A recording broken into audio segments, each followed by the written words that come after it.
Hello and congratulations on getting access to this video course on how to optimize your videos before making your YouTube videos live. So this is video number 1, which is the introduction to YouTube search engine optimization. So I want to first start out by saying the goal is to focus on doing the right amount of keyword research and video file automation before actually uploading any of it to YouTube. So essentially this is all about what most people forget about doing before making their YouTube video live. Because if you think about it, most people think about, okay, what do I do after I upload this video? They don't really think about what they have to do before making it live. So this is not about what you can do afterwards, as that is a totally different focus, but rather before. So besides simple optimization, you really need to know that YouTube ranks the videos that people watch the longest. Meaning, let's say, for example, that we have a 10-minute video. YouTube looks at that video. They look, yes, at the likes, dislikes, and comments, but they also look at, okay, do people actually watch most of this video? And based on, let's say, 1,000 views, how many of those 1,000 views actually watched either 50% or 100%, or how many minutes total? 1,000 times how many minutes was watched? So they really look at how long people watch the videos as a whole. Meaning the more viewers and the longer that they watch, that will get you ranked up further and further up. So instead of focusing on, spammy tactics, tons of backlinks, and all of that, our goal here is to really focus on the user experience. So what I want to do now is give you a quick overview of what's inside this video course. This is, of course, video number 1. Video number 2 is going to be about competitive research, or in other words, researching your competitors to kind of get a better idea of why YouTube is ranking those videos. Video number 3, we'll talk about highly searched keyword terms and how you can find those for your product or service or whatever you're trying to promote. Video number 4, we'll talk about your title and your description. Video number 5, we'll talk about video file optimization. So we're going to optimize the actual file because each file has essentially information in it. And of course, video number 6 will talk about why your thumbnail is important and how to make it professional and good looking. And video number 7 will talk about video length and why that matters. We talked briefly about it just now, but I'm going to dive in deeper in that video. And of course, last but not least, I'm going to give you a secret tip on how to outrank your competitors in video number 8. So before we get started, I want to talk about what you need to have in hand. You're definitely going to need your product or service and an idea of the niche that you're targeting. You also need to have a video that is ready to be uploaded. And with that said, let's move on to video number 2. Hello and welcome back. This is video number 2. So let's talk about competitive research. You see, the best way to understand how you can rank better is to know what is already ranking in your niche or your market. So what we want to do here is we want to analyze the videos that are on the top. And I want you to specifically look at what titles, what descriptions are they using, and what thumbnails are they using that are eye-catching. And what is the user experience like when you click through those videos? So let's go ahead and do some competitive research. So for the sake of making sure that we find YouTube videos that actually relate to promoting a product, what I want to do now is just to pick a product out of the blue and let's take a look at YouTube. So one product that I've been using for a while now, which has been really, really awesome, is called the Instant Pot. It's basically a pressure cooker that cooks food at a really fast rate. So what we're going to do is we're going to hop on over to youtube.com and we're going to type in Instant Pot and see what we get. So I'm not going to click enter just yet because I'm interested in getting an idea of what kind of potential keywords that we could rank on or what potential videos that we can create. And we'll talk more about this in the next video. But for now, let's just do some basic keyword brainstorming and then, of course, do some competitive research. So Instant Pot, we got Instant Pot recipes, we got Instant Pot ribs, Instant Pot roast. So let's just click here and see what we get. Now we can see how to use Instant Pot has 316,000 views right here. Instant Pot chicken, top 6 easiest things to cook in your Instant Pot. perfect for beginners. All right. So let's just take a look at the top 3. So let's go ahead and open those up.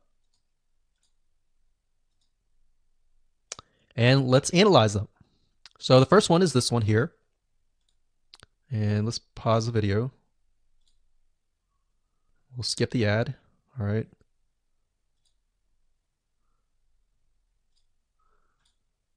Okay, so how to use the Instant Pot 101 for beginners. So if we think about the type of audience that the Instant Pot attracts, it attracts somebody who has a busy life, who may be a beginner at cooking and just wants a quick and easy meal done fast. So we can see that. So one thing that I like to do is I like to copy the titles to Notepad. Just kind of get an idea of what we're dealing with. So that's the title. Looks like she's promoting an Amazon affiliate link. We can see that here, Amazon.to. We've got Instant Pot hacks, Instant Pot yogurt, and all that. So what she's doing, it's very funny, but she may not realize she's doing this, but what she's using is a method called siloing. And she's basically telling YouTube, hey, not only do I have this video on Instant Pot, I've got Instant Pot hacks, yogurt, recipes, and other recipes. So let's just copy that in here. So that's video number 1. So we're going to rank it from video 1, video 2, and video 3. Let's scroll down a bit. We've got 373 comments. I will say when it comes to YouTube, they're looking for engagement. So comments is good, likes are good, even dislikes are good as well. Even though dislikes are bad from a human standpoint, it tells YouTube that there is engagement. All right. So sometimes we're going to be able to view, we can't do it here, but sometimes you'll actually be able to view more data. But for now, you can't hear. Now, we can actually dig deeper if we want to. So let's just take a look at Natural Brittany's YouTube channel. Because when you're doing competitive research on YouTube, it's not just that particular video. It's actually the whole YouTube channel as a whole, the authority that that channel holds. So she has 116,000 subscribers. Click on the videos. She has a good amount of videos that talk about anything, looks like from cooking, from budgeting, from grocery, a lot of very similar videos. So let's scroll down.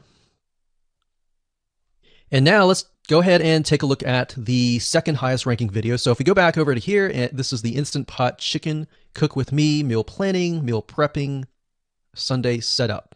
So let's go here, take a look.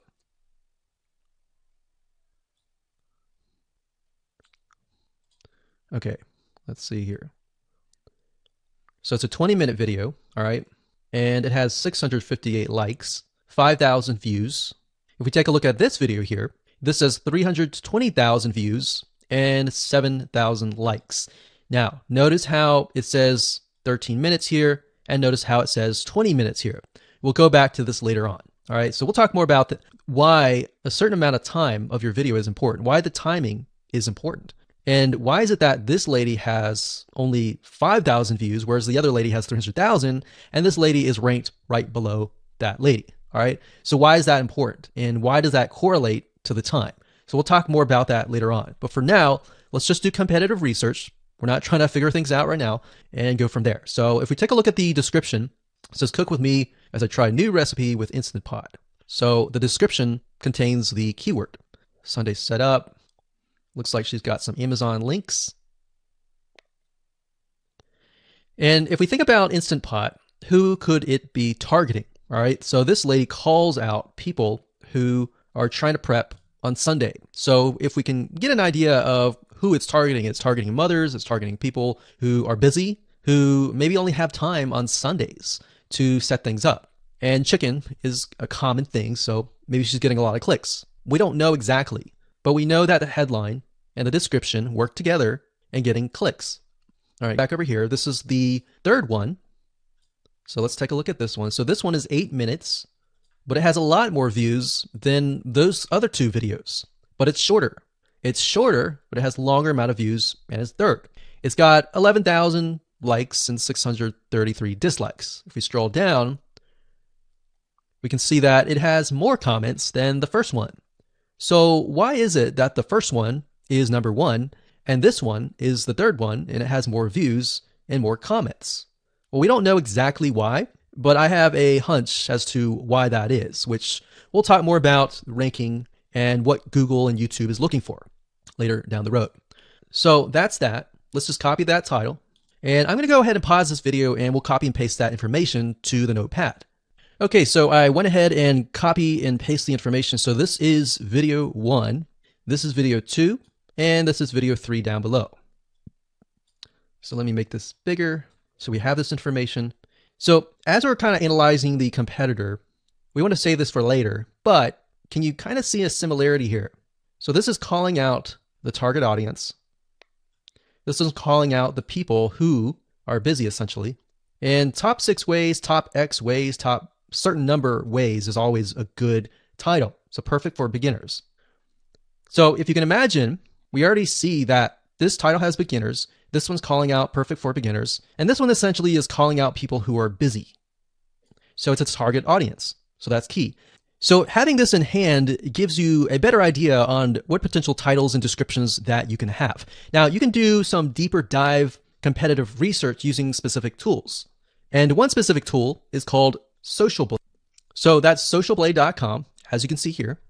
And I like to use this to kind of get a better idea of the YouTube channel as a whole.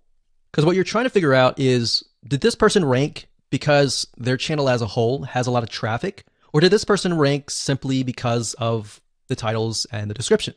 So there's many factors that come involved, but let's take a look at Naturally Brittany. So let's go ahead and copy this. And you basically want to come here and type in the username of the YouTube channel. So we'll go ahead and click this here. Okay, so we can see here that this is Naturally Brittany, 116,000 subscribers. She's got 19 million video views. So that kind of gives us an idea of how easy it is to break through. Is it easy? Is it going to take a little bit work or what? So let's just go ahead and open her up and let's do the same thing with the other videos. So this one is marriage and motherhood. We got that here. So she has 7 million video views.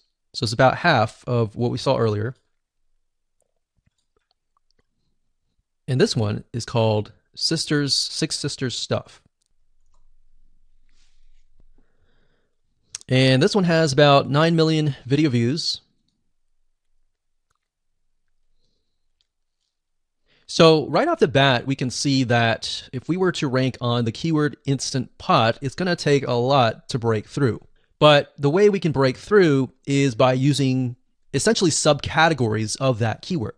So Instant Pot recipes or Instant Pot chicken recipe, stuff like that. So we can see that each one of these has about 100 to 200,000 subscribers. So you're going to have to be competing against that. Now, obviously, if you have a good size YouTube channel, that will usually mean that you can break through fairly easily. But if you're just starting out, then breaking through on that keyword is going to be a little bit more difficult. So the next question is, what keywords should you use? And we'll discuss that in the next video. Hello and welcome to video number 3. Let's talk about highly searched keyword terms and how you can figure out what your main keyword is going to be, what your sub keywords are going to be. So one mistake that we see that many YouTubers make is simply making their own title and description. I mean, it's natural, right?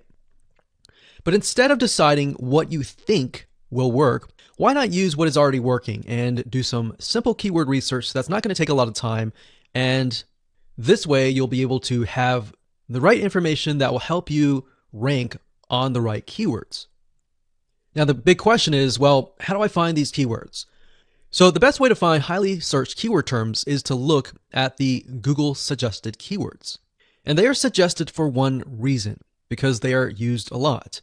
So let me show you how to find them and what they look like. Okay, so from analyzing the previous videos with the top 3 videos to kind of get an idea of what the titles were, what the descriptions were, if we look at the 3 and we refer back to this, the question is, what are the commonalities between the titles? Obviously the keyword Instant Pot, but we also notice that the top one and the third one, they all have the keyword beginners. So beginners in Instant Pot. Instant Pot for beginners, all right? So if we go back up here, and we go to youtube.com and we type in Instant Pot, what do we get? So when you have a dropdown like this is what we call the suggested keywords. And you'll see this in Amazon.com, you'll see this in Google.com, and other major search engines. And what this is high demand and highly searched keyword terms. So in other words, if a lot of people are searching for these keywords, then they'll show up in the drop-down menu, right? So Instant Pot Chicken happens to be a very highly searched term. And take a look at this. This one is related to Instant Pot Chicken. So that means there's a lot of people searching for Instant Pot Chicken. And that might be why this second video is ranked so high. Let's scroll down and take a look. So as we're scrolling down, I also want you to kind of keep an eye on the thumbnails because the thumbnails are key. So we got top 6 easiest things to cook in your Instant Pot. And I'll say, as an Instant Pot user, I really didn't know what recipes were out there that would fit the Instant Pot. Because the Instant Pot, the way it cooks is it pressurizes the food, and you need a little bit of liquid inside it to pressurize. So what I was doing is I was looking for recipes that were specifically made for the Instant Pot. So a lot of these people that are coming here, they don't know. They're just looking for recipes. So the 30 Instant Pot recipes gives people an idea, oh, okay, I've got 30 recipes that I can pick and choose from. So if you scroll down, it says Instant Pot Ultra. All right. So if we go back here, so Instant Pot Chicken is definitely a top one. Instant Pot Spaghetti, how to use an Instant Pot. Instant Pot Cheesecake, yogurt, pho, beef stew, whole chicken, rice, and Instant Pot pot roast.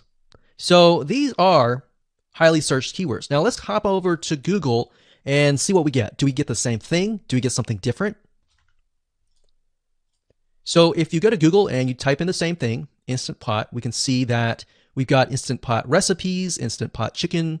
So notice that the chicken and the roast beef or the pot roast seem to appear both in Google and in YouTube. So whenever you see that, that's a good sign, because you got to understand people searching in YouTube are very different than people searching in Google.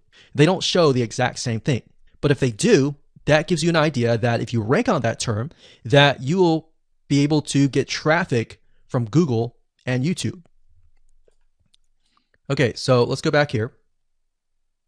So Instant Pot Chicken. So let's just do a search and see what we get. So another place to find the Google suggested keyword terms is to scroll all the way down to the bottom. So there we go. So Instant Pot recipe. Now these are specifics, all right? These are searches related to Instant Pot. So people are looking to buy Instant Pot Amazon. So let's just type in Instant Pot Chicken and see what else we get. So if you notice when we type Instant Pot Chicken, it gives you a more detailed view of the other keywords that are related. So for example, Instant Pot Chicken recipes, chicken rice, chicken noodle soup, chicken thighs, chicken bog, chicken breast recipes, chicken wings, and chicken and dumplings. So let's go over here and see what we get. So Instant Pot Chicken recipe, wings, noodle, biryani, thighs. So a lot of these are actually appearing that are the same. Okay, so moving on here, we got Instant Pot Chicken. Now let's take a look at what we have here. So what I would do is I would do the same thing, the competitive research. Now, if you notice here, the Six Sisters stuff, it's a different video, but it's a similar video. Now this video is different. This lady is the same. And that's another thing. So if you rank high on the main keyword, then you could potentially rank on the other smaller keywords as well. So that gives you an idea that of what content to create and what keywords to target. So we could potentially make it about Instant Pot Chicken. And what I would do is go back here. Let's say we want to title it the Instant Pot Chicken. What I would do is I would scroll here and take a look at questions people are asking. So how do I cook chicken and potatoes in Instant Pot? How long does it take to cook chicken pot, Instant Pot? We scroll down, and what I would do is grab these keywords. So I would grab these keywords. So what we want to do is we want to have a main keyword, and then we want to have sub keywords. So the main keyword here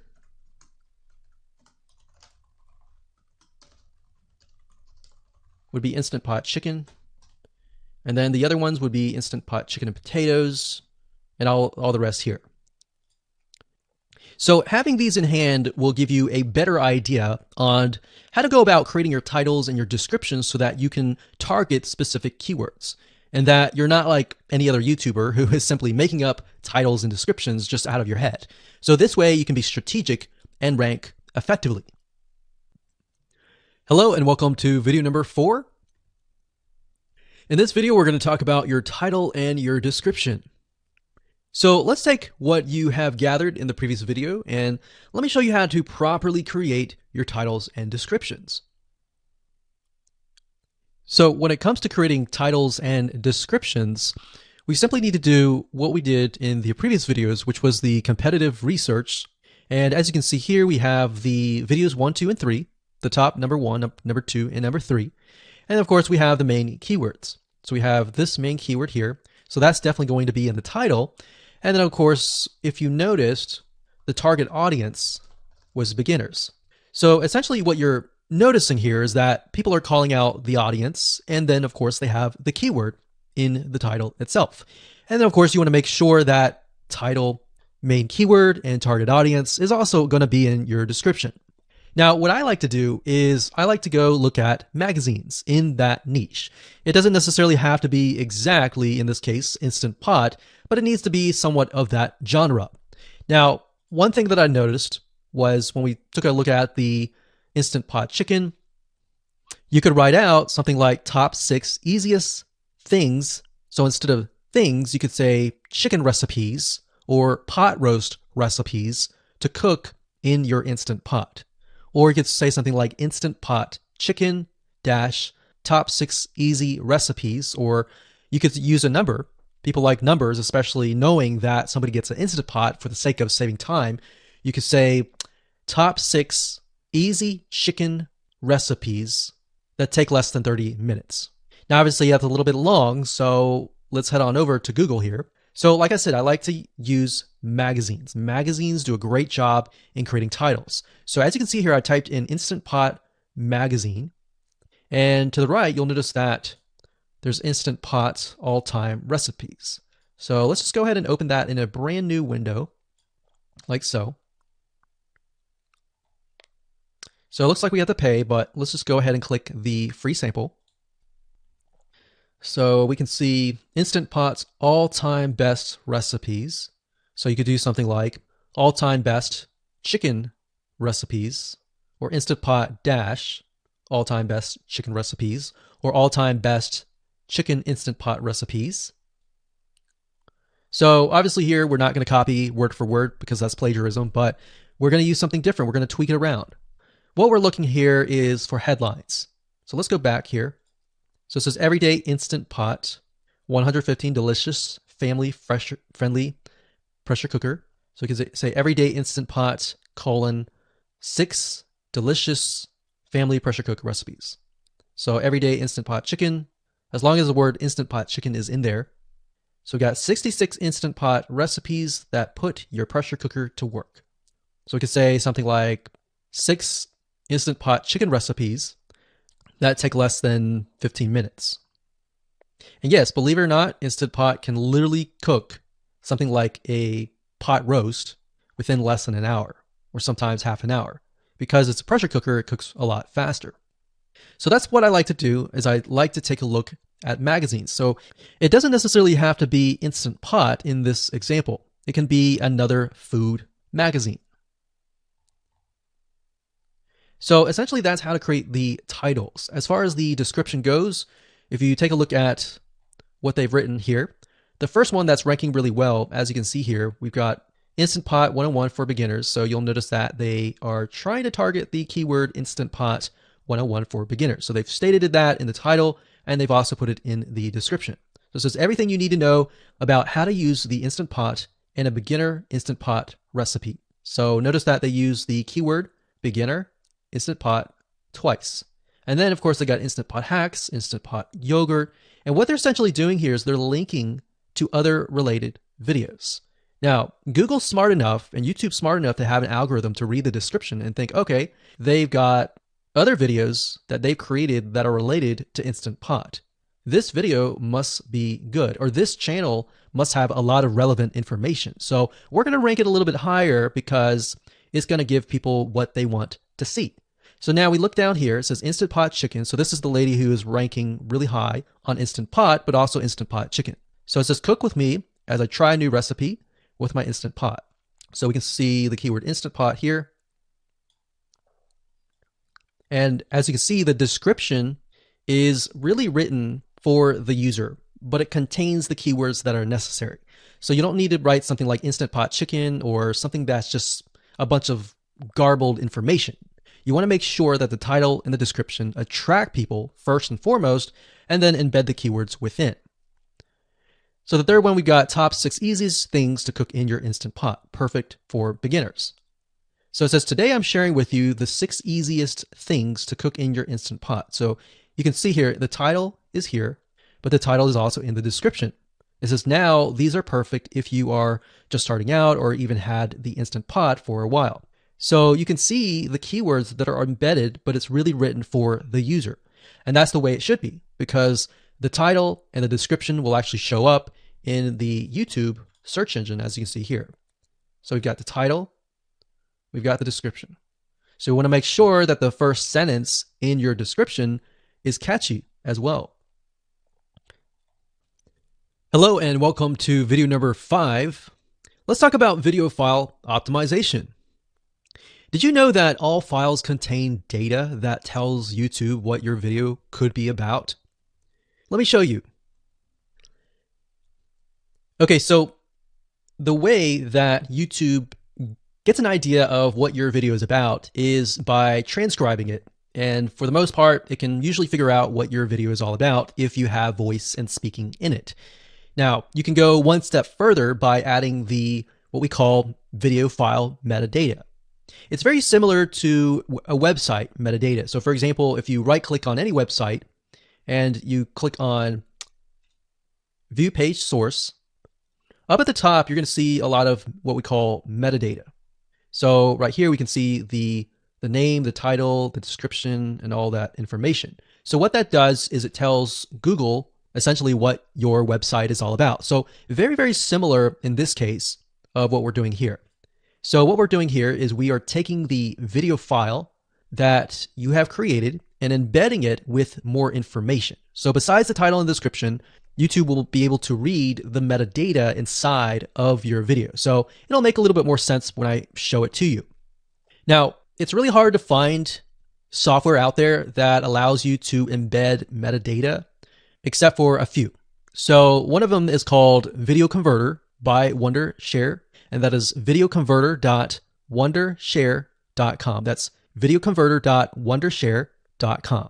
So if you go here and you go ahead and download up at the top, you will be able to embed metadata. In fact, we're going to be using that for this particular video. Now, there are other software out there like the Adobe Bridge software, which allows you to embed the metadata into your video.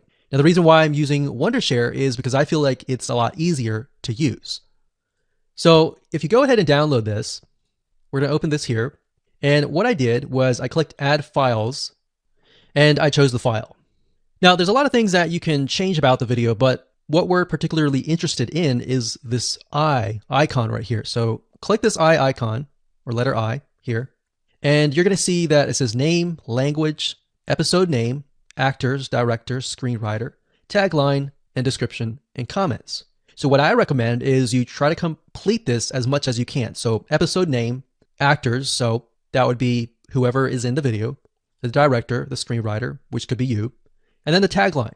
What I would do is the tagline be your title, and then the description be your description. So whatever you're going to upload to YouTube, put this as a title and put this as a description. And then for comments, I would put something like keywords.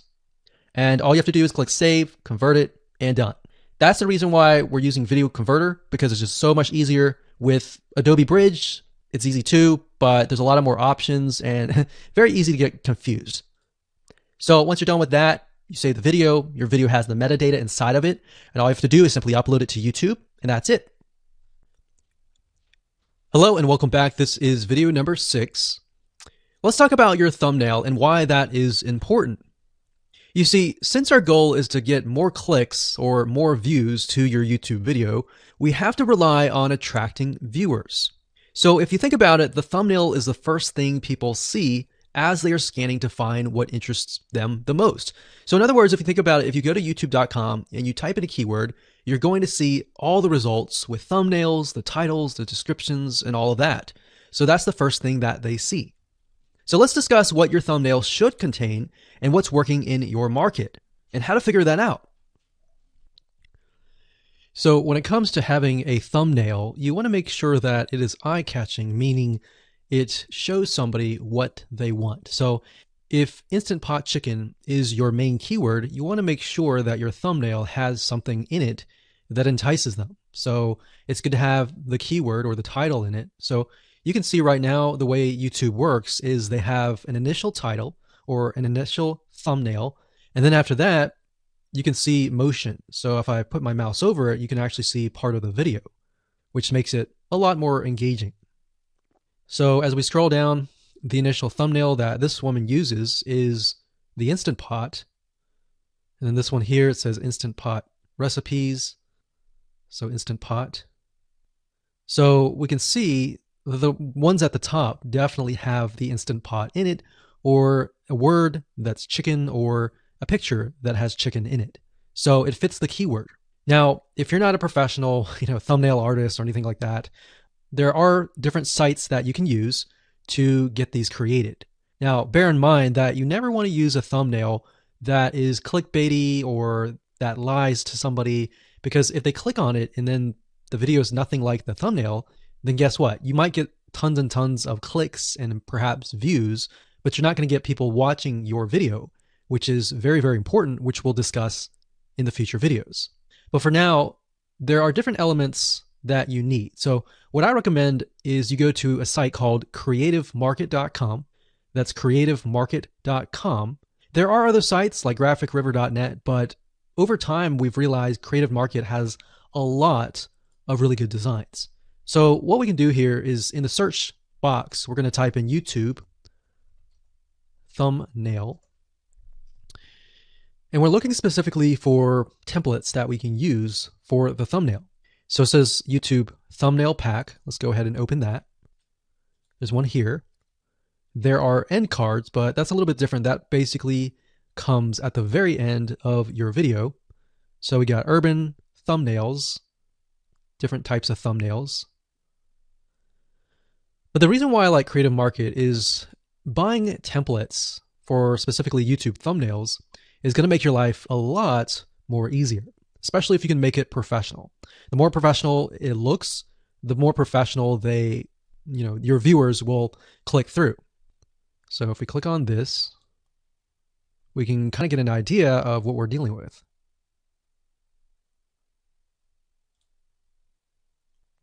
And here's more thumbnails here as well. Now, over time, we've realized with YouTube thumbnails, more and more designs are becoming minimalistic, meaning it's not too fancy, but it's got just enough information to tell the person what it is all about. So it could have text, it could have pictures, but you really need to know what your YouTube video is about before you can create your thumbnail. In fact, I recommend that you create your YouTube video first, and then you create your thumbnail so that you can make sure that you attract the right person. Now, what we found a little bit of a technique is to create a thumbnail that is related to essentially the end, meaning if you're creating an Instant Pot chicken recipe, you might want to show the chicken already cooked. So essentially what people get if they click through. So that way people think, oh, okay, this looks really nice. I'm going to click through. And they're more likely to actually watch all the way through to the end. And that's what we want. We want people not to just click through, but to watch all the way till the end. And that's actually going to help us with the ranking. Hello and welcome to video number 7. Let's talk about video length in more depth. So the big question is, how long should your video be? While yes, most folks have said that your videos should be short due to attention span. And that's something that we've talked about in the past. And that definitely worked in the past. And that still is true that people's attention span are short. But today, in terms of YouTube, your video length should be longer, and here's why. Did you know that YouTube ranks your video based on how many minutes your viewer watches? We talked briefly about this in video number 1, but I want to talk about why that is the case. Statistically speaking, most people that we have found, based on statistics that we have seen in YouTube, most people watch about 50% of a video.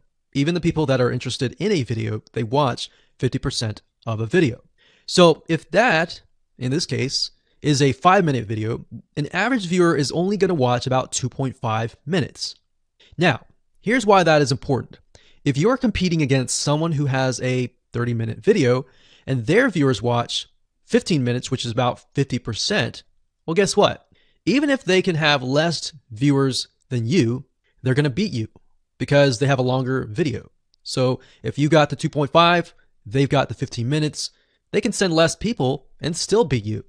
And YouTube will favor them in the end. Now that, of course, is assuming that the views are legitimate and people are actually watching. And that's why user experience is so important. So to give you some real life practical application, let's hop on over to YouTube and I'm going to show you proof that this works. Okay, so let's take what we learned and what we just discussed and apply it to some real life practical application. So if we head on back over to youtube.com, we type in the keyword Instant Pot recipes, we can see this one, and this one. So let's go ahead and open these up. So we got this one, and this one. So that's 1, 2, and 3. The first one has about roughly 8 minutes or 9 minutes. We'll say 9 minutes. The second one has about 27 minutes. And the third one has about 20 minutes. Okay. So essentially the second and third have about double the amount of time. So like we talked about, most people watch about 50% or less, and then they quit. That's the average, right? So if that's the case, this person here, even though they have more views, see that? 800,000 views, even though they have more views, they're competing with somebody with a 30-minute video. Essentially, it's 27 or 28, but close to 30. So if we round that, we'll just say this is 10, this is 30, and this is 20. All right, so let's keep it at even numbers. So if that's the case, there's 4 minutes here, 15 minutes here, and 10 minutes here. So this means that the person with the less amount of minutes, they're going to need a lot more views and a lot more people watching it. So in total, if this person has, obviously this person's number 1, but what I'm saying here is because YouTube looks at how many minutes are watched, if this person had 800,000 views and this person had only half of that amount, but had more than double this amount, this person right here would most likely rank higher. So see that? Only 100,000 views, 15 minutes. This one here, 20 minutes, only 6,000 views. So you might ask, well, shouldn't this be maybe number 1? Not necessarily. If we really look at it, so we've got 800 times 4 minutes, and that's not going to be exact. I mean, we could even take 500. And this is definitely going to be number 1. And this is definitely going to be number 2 based on the information. But this person, because they have a long enough video, even though they have less amount of views, they're still able to rank pretty high. So this is based on one of our YouTube channels, which has over 9 million of minutes watched. And based on that, that's what we've seen. Now, there's other factors like likes, dislikes, comments, and other things like that, titles and descriptions, but that's a big, huge ranking factor because it legitimately tells Google and YouTube, hey, this YouTube video is legit. Not only people are clicking on it, they're actually viewing it, and they're viewing at least about 50% on average. So that's why the video length is important. Now, you don't want to make a long video just to make a long video. You want to make a video that has really good content, and that's the goal. It's not based on spammy backlinks or anything like that. It's based on providing real value. Hello and welcome to video number 8. So just want to say congratulations on reaching the end of this video course. We're going to talk about a secret tip that you can use to outrank your competitors. So we briefly talked about why having a longer video was important, right? So one secret tip that we can give you is that what we have found that works is the following. Longer videos in the sense of live streams, which means you get on YouTube and you talk to people live.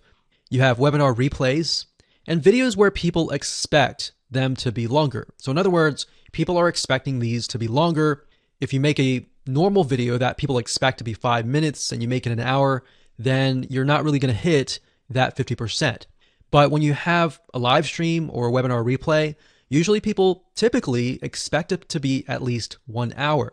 So because people expect it to be 1 hour or longer, they expect to take time out of their busy schedule to actually watch your longer video.